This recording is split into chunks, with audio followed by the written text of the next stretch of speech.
अस्सलामुअलैकुम फ्रेंड्स, आज की इस वीडियो में हम तशदीद के बारे में पढ़ेंगे। तो तशदीद क्या होती है? तशदीद जो होती है, तीन दंदान वाली शक्ल को हम तशदीद कहते हैं। और जिस पर तशदीद हो उसको हम क्या कहते हैं? मुशद्दद कहते हैं। ठीक है, जिस तरीके से हमने देखा था, जिस पर तनवीन हो उसको क्या कहते हैं? मुनव्वन। और जिस पर हरकत हो उसको क्या कहते हैं? मुतहर्रिक। इसी तरीके से जिस पर तशदीद हो उस हर्फ को हम मुशद्दद हर्फ कहेंगे। तो मुशद्दद हर्फ को दो मरतबा पढ़ते हैं। एक तो हम पहले मुतहर्रिक हर्फ से मिलाते हैं, दूसरी मरतबा क्या करते हैं, जो भी उस पर हरकत है उसके मुताबिक हम उसको पढ़ते हैं।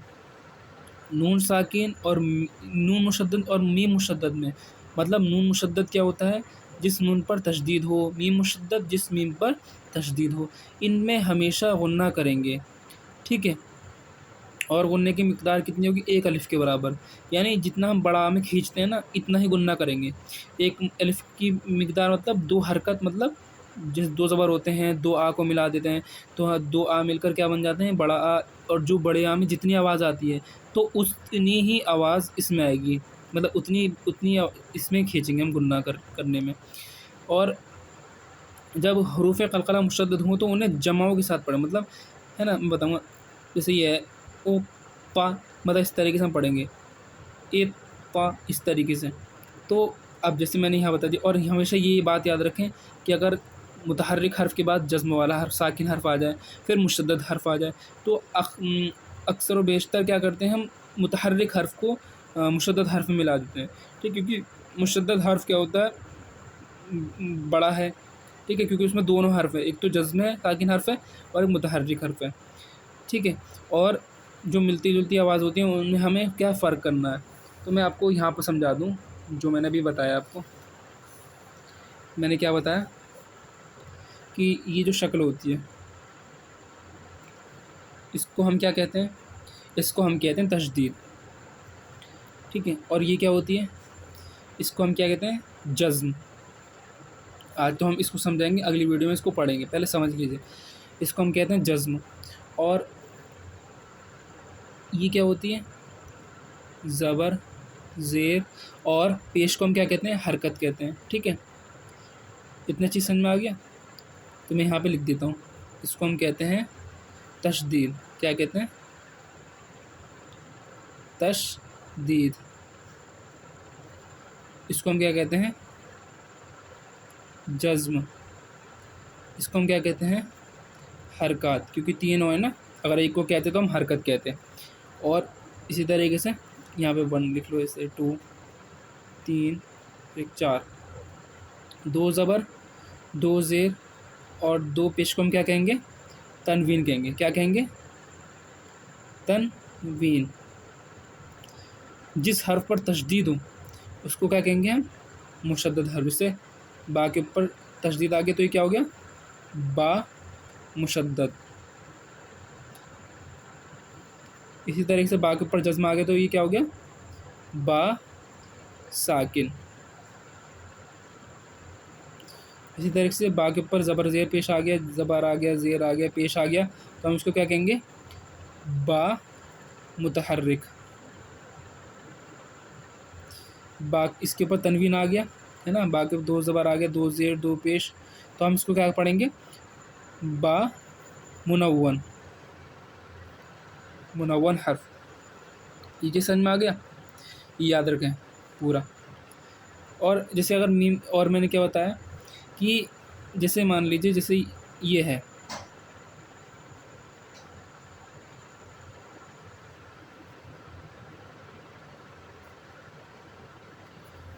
इसमें क्या है? इस बा को जो है हम किससे मिलाएंगे? इस बा को हम दाल में नहीं मिलाएंगे, इस बा को हम ता में मिलाएंगे।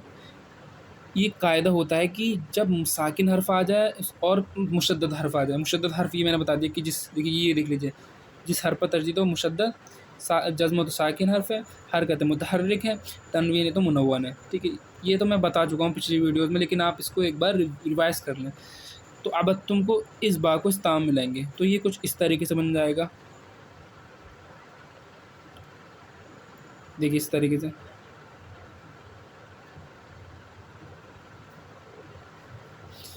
अबद तुम, ऐन अज़बरा बा ताज़बर बत तामी बिश्तुम अबत्तुम, इस दाल को नहीं पढ़ेंगे। ठीक है, इतनी चीज़ समझ में आ गया। इस दाल को हम जो है इसमें नहीं पढ़ेंगे। तो आज हमने क्या सीखा, मीम साकिन नून साकिन क्या गुन्ना होगा।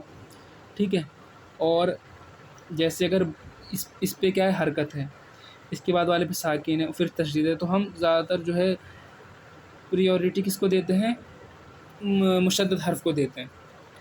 ठीक है, और मैं एक चीज़ और बता दूं आपको, जैसे ये है इस तरीके से, इसको हम खोल कर कैसे लिख सकते हैं, इस तरीके से लिख सकते हैं, अलिफ बाज़र अब, बाज़बर बा, अब बा, इस तरीके से हम लिख सकते हैं इसको खोल कर, है ना, जस करके।